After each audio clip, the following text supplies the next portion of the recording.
Excelência faz referência no voto, a 01 de 2016, ela se trata de prestação de contas, não é obrigação Certo. mensal, é obrigação 3 de de 2007. envio junto com a prestação de contas. A 05/2014, perdão, 5 de ela, 2004. 2014, ela também Prestação de se contas. refere à prestação de contas e à obrigação de encaminhamento da documentação com a prestação de contas. A gente está tratando aqui, Excelência, de uma obrigação periódica mensal, descumprimento de calendário de obrigações, né? Aplicação de multa pelo descumprimento do calendário de obrigações. No calendário de obrigações, nós não temos essa obrigação de encaminhar o processo de desapropriação. Nós temos a obrigação de encaminhar junto com a prestação de contas. Aí sim, caso ele não encaminhe a documentação, caso o gestor não encaminhe a documentação com a prestação de contas, ele estará incidindo em falta, sim, perante o Tribunal de Contas. Então, se a prestação de contas, se não me falha a memória, a publicação, acredito que do decreto, teve um decreto, não estou com os autos, teve um decreto, foi em 2015, deveria ter sido encaminhado na prestação de contas de 2016. Ainda assim, persiste fazer essa verificação. Essa verificação vai ser feita e vai ser avaliada quando do julgamento, da apreciação e julgamento daquela prestação de contas. Aqui a gente está tratando da aplicação de multa pelo descumprimento de obrigações periódicas, mensais do gestor perante o Tribunal de Contas.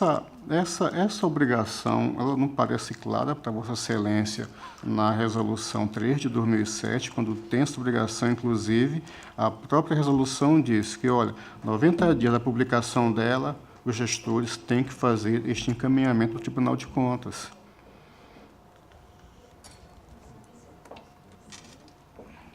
Só um esclarecimento, eu defendi o parecer do Ministério Público que está nos autos. Obrigado. Não foi da minha lavra, então eu reproduzo os argumentos aqui do procurador competente e eu, de fato, não tinha conhecimento na sessão passada eu aleguei isso. E desse estabelecimento do prazo de 90 dias. Né? Não me ficou claro, todavia, se a resolução ela determina o encaminhamento das desapropriações administrativas e judiciais ou só das administrativas. Porque nesses processos de desapropriação, qual é o objeto de análise que o tribunal tem? O preço, né? O preço da desapropriação, se foi um preço condizente com aquele preço praticado no mercado. Também. E 2, a destinação do bem. Se o bem efetivamente teve uma destinação de interesse público. No caso da desapropriação judicial, persistiria somente esse segundo ponto de controle, já que o preço teria sido judicialmente determinado, não cabendo espaço para que aqui se tivesse outra discussão sobre a razoabilidade daquele valor que foi pago ao particular, em razão da desapropriação. Então, eu gostaria de só, como o conselheiro Rodrigo colocou aqui na divergência, que se tratava não de uma desapropriação administrativa, mas de uma desapropriação que foi judicializada pela não concordância com o valor, que a gente pudesse fazer essa análise, se existe essa diferença na resolução, se a obrigação é posta para as duas hipóteses.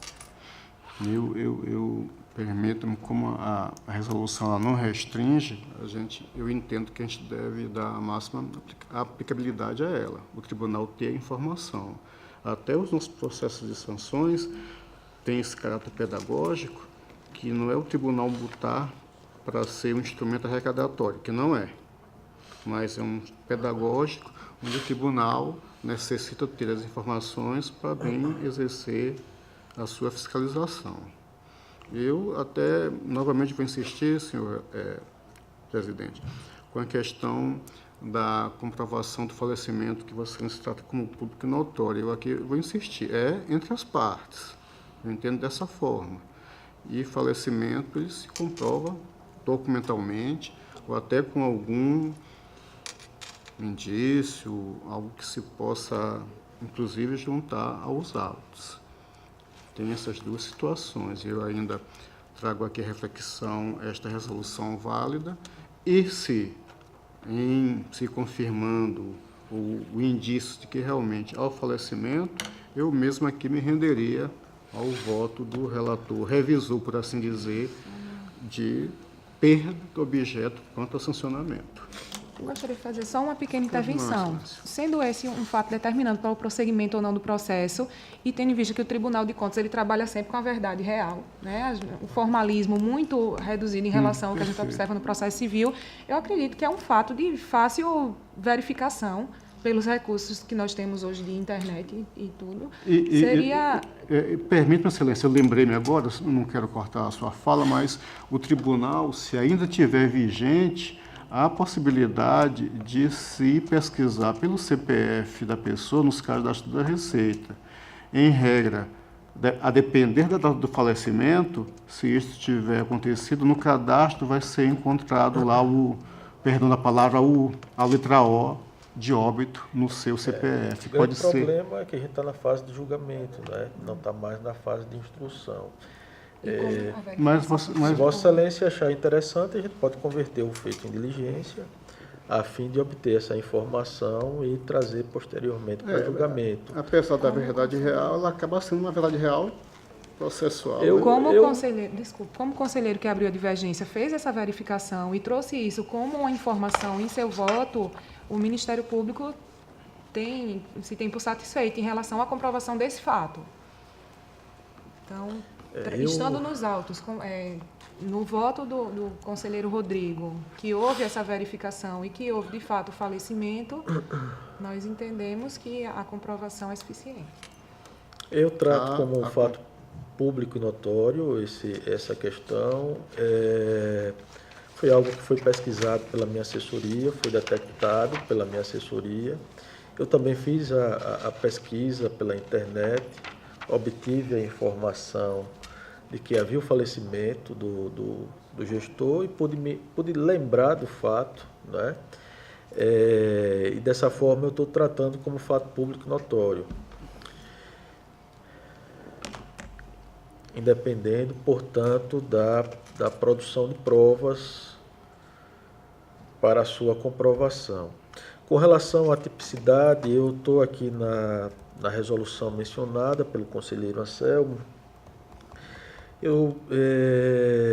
Me faz surgir, a partir da leitura, algumas dúvidas, principalmente quanto à intertemporariedade da mesma, o efeito da aplicação de revogação diante do calendário de obrigações. Eu mantenho minha decisão, mantenho meu voto como oposto.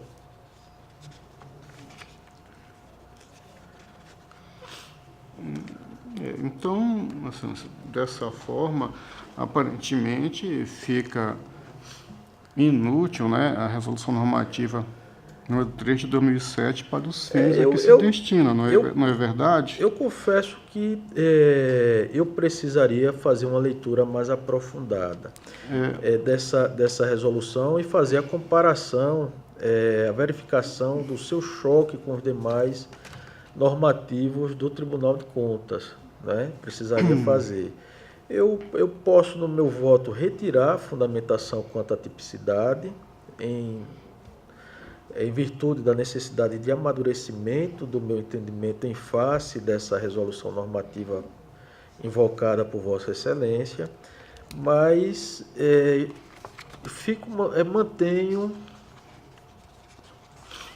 mantenho a fundamentação quanto ao falecimento do gestor.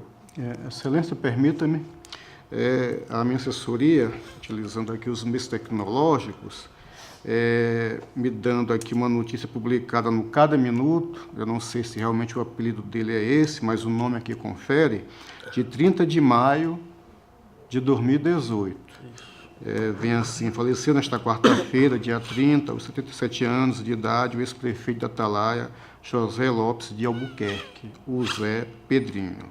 Aí vem a notícia. Dessa forma, Excelência, eu aqui me convenço pela publicidade que foi dada ao evento e firmo meu posicionamento que, acompanhando o voto de Vossa Excelência quanto à perda do objeto da sanção posta. Okay. Nesse sentido, eu, inclusive, mudo meu voto para que acompanhe o de Vossa Excelência com relação à perda do objeto pelo falecimento do eventual sancionado. Obrigado, senhor presidente. Continua em discussão. Encerrada a discussão, conselheiro Alberto, como vota? Pelo visto, na realidade, apesar de Vossa Excelência ser o voto vista, ele ficou idêntico, né? Acabou ficando idêntico. Ficou idêntico, né? Eu concordo com Vossa Excelência. Proclamo resultado pela extinção de punibilidade e arquivamento do feito em virtude do falecimento do gestor. Vou solicitar a minha assessoria apenas que faça a correção e a retirada do capítulo que se refere à tipicidade da conduta. Nos termos do voto de Vossa Excelência. Ok.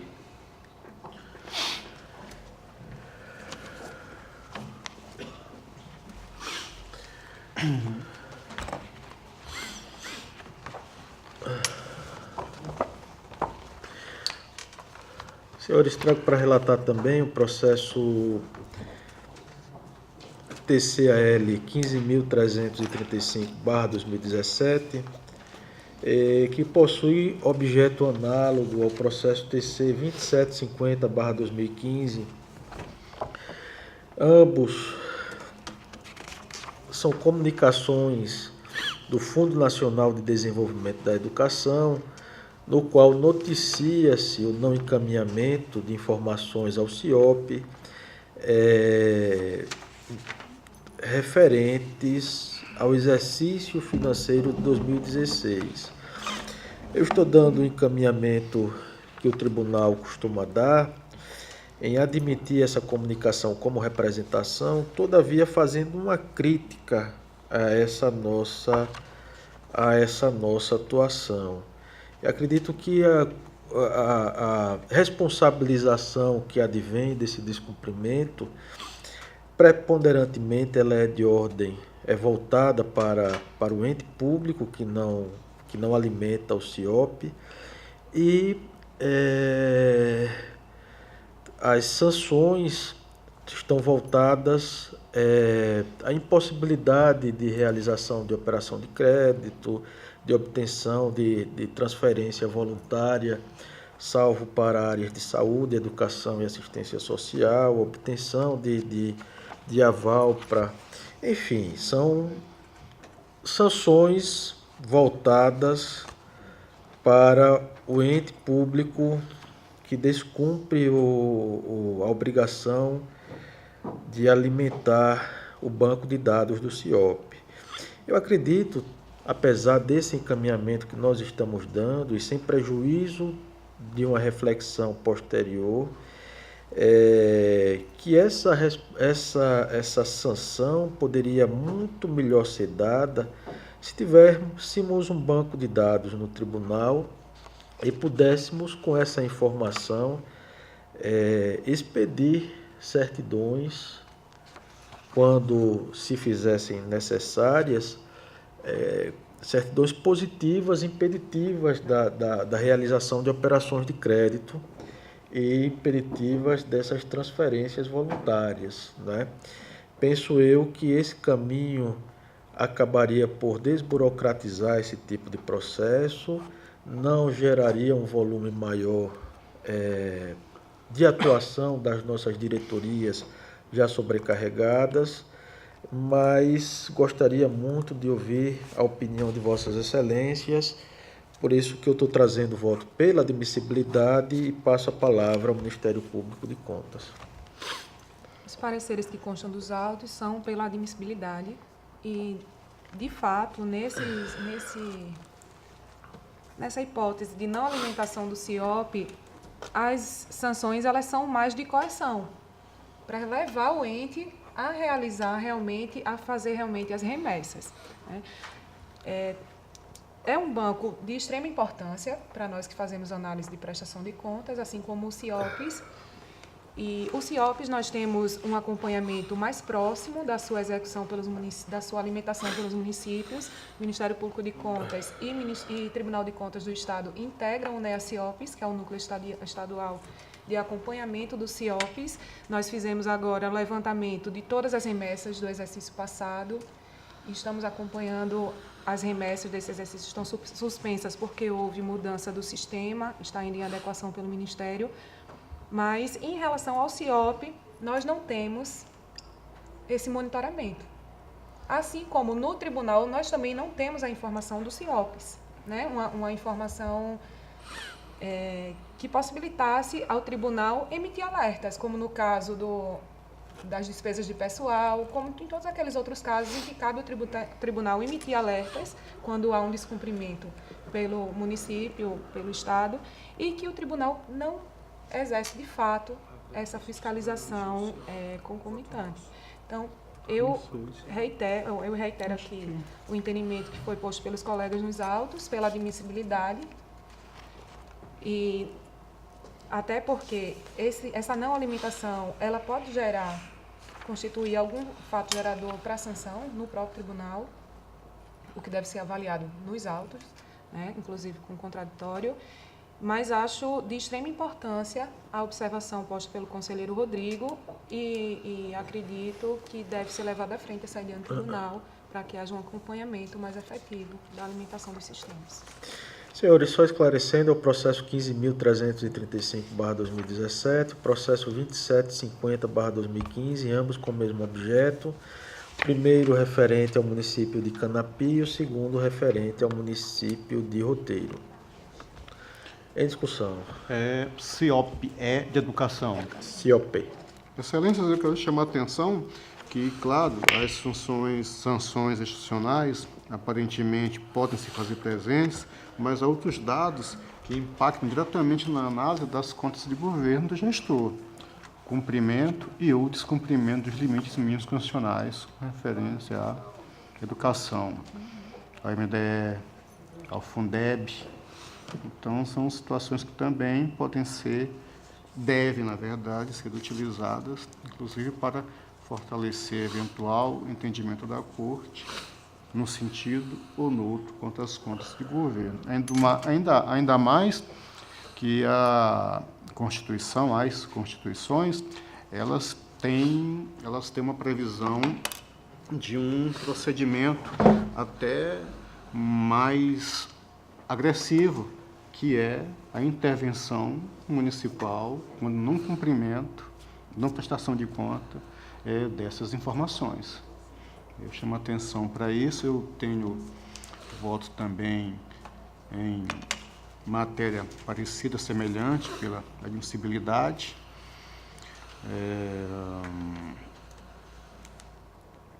Situação que realmente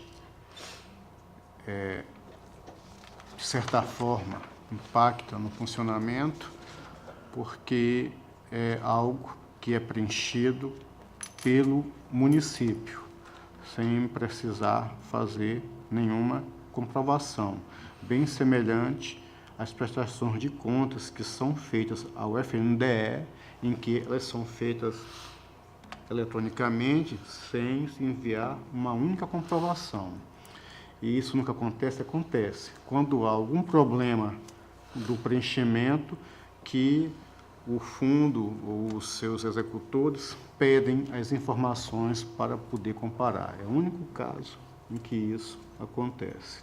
Apesar de não ser competência da Corte fazer a análise desses recursos diretamente carimbados União, município, mas todas as vezes que na prestação de contas vem esta informação, o tribunal, em regra, até por um dever de cooperação institucional, comunica ao Ministério Público Federal, ao FNDE, que verifica, inclusive quando há prestação de contas, onde se verifica o que recebeu, o extrato do que gastou e o que deveria estar na conta, que às vezes acaba não batendo mesmo com as consignações bancárias. E, vez por outra, o Ministério Público Federal toma um procedimento com relação a determinado gestor quanto a isso. Então, tudo isso tem a ver com essa prática de se verter as informações, ainda que eletronicamente, ao CIOP. Mas é bem verdade que o tribunal poderia ter, de fato, sim, algo com que pudesse certificar a informação enviada. Eu acompanho no sentido, já antecipando o voto, de recebimento e, provavelmente, as mesmas diligências ou encaminhamentos de praxe quanto aos gestores também. Continua em discussão. Senhor presidente, tanto o CIOP, né, que é o caso em questão, quanto o CIOP, é uma obrigação acessória junto ao governo federal, não é isso? Um ao Ministério da Saúde e outro ao Ministério da Educação. Inclusive, por coincidência, eu assisti a um treinamento parcial aqui, que o Tribunal de Contas cedeu o seu auditório à Secretaria da Educação sobre justamente o treinamento, sobre o preenchimento dos CIOPs, né? Então, vamos fazer uma analogia. E dentre essas sanções correções, né, como a doutora Estela muito bem colocou, está impedimento desses repasses e tal. Agora, quanto à sanção especificamente por esta corte, eu não vejo direto em termos de sanção. Agora, é um indicativo de desídia do gestor, né? Então, eu realmente acho muito interessante a sugestão do nosso presidente, né, que o nosso tribunal está em ebulição, digamos assim, é positiva, né, que essa informação fosse integrada com a prestação de contas, já que inclusive ela é eletrônica, né, a partir de 2017. Não é isso? Então, acho que isso aí realmente seria um ganho, uma informação adicional para ver a conduta do gestor com os negócios do município, né? Porque ele está privando o município de receber recursos. E que a gente sabe que, principalmente no Norte e Nordeste, os municípios vivem de recursos constantes, precisam, né, desses recursos voluntários. São voluntários quase obrigatórios. É isso?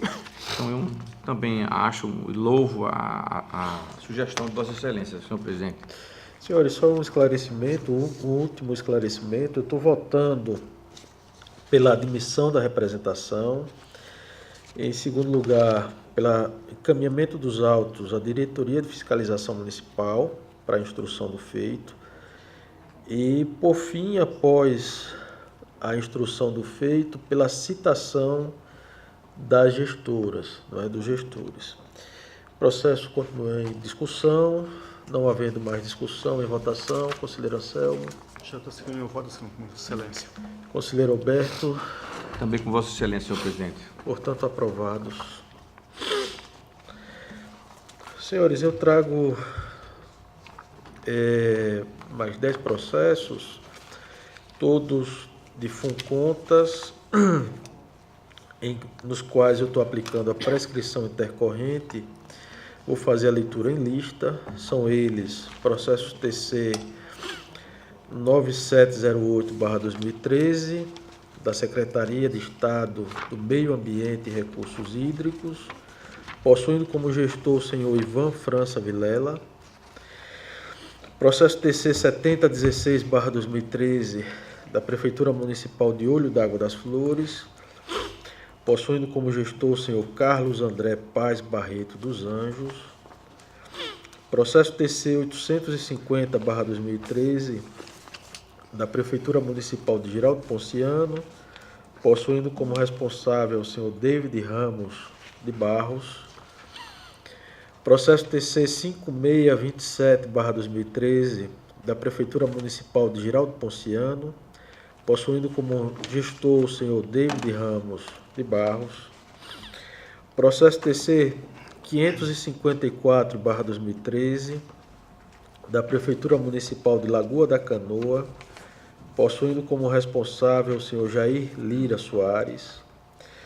Os processos TC 5631/2013 e 10.182/2013, ambos da Prefeitura Municipal de Cacimbinhas, possuindo como responsável o senhor Roberto Ferreira Vanderlei. Os processos TC 2616/2013 e 5635/2013, ambos da Prefeitura de Major Isidoro, possuindo como responsável o senhor Ítalo Suruagi do Amaral, e por fim o processo TC 17009/2013, do Fundo Municipal de Saúde de Jaramataia, possuindo como responsável a senhora Francisca Gardênia Veriato de Souza. Em todos eu estou aplicando a prescrição intercorrente e estou votando no sentido de determinar o arquivamento dos autos com fundamento no inciso 2 do artigo 169 do Regimento Interno do TCU. Como eu estou votando, senhores conselheiros, estou votando também por remeter cópia dos autos à Corregedoria. Com a palavra ao Ministério Público de Contas. Os processos não tramitaram pelo Ministério Público de Contas. Então, no próximo manifestar em abstrato pela possibilidade da prescrição intercorrente.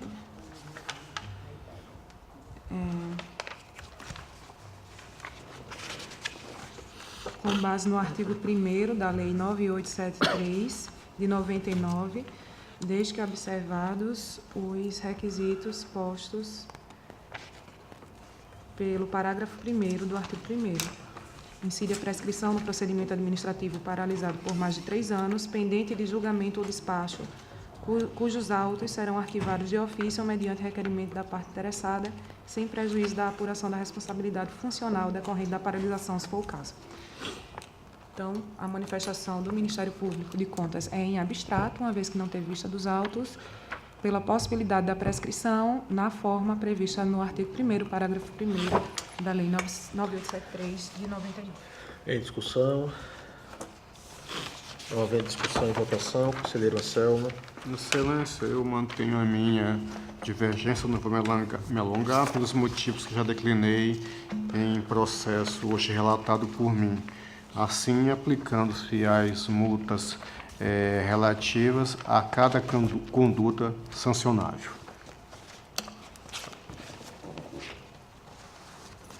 Conselheiro Alberto, como vota? Acompanho Vossa Excelência, senhor presidente. Aprovados. Senhores, assim sendo, minha pauta para o dia de hoje fica esgotada.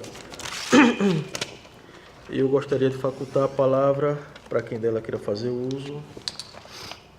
Não havendo quem queira fazer uso, declaro encerrada a sessão.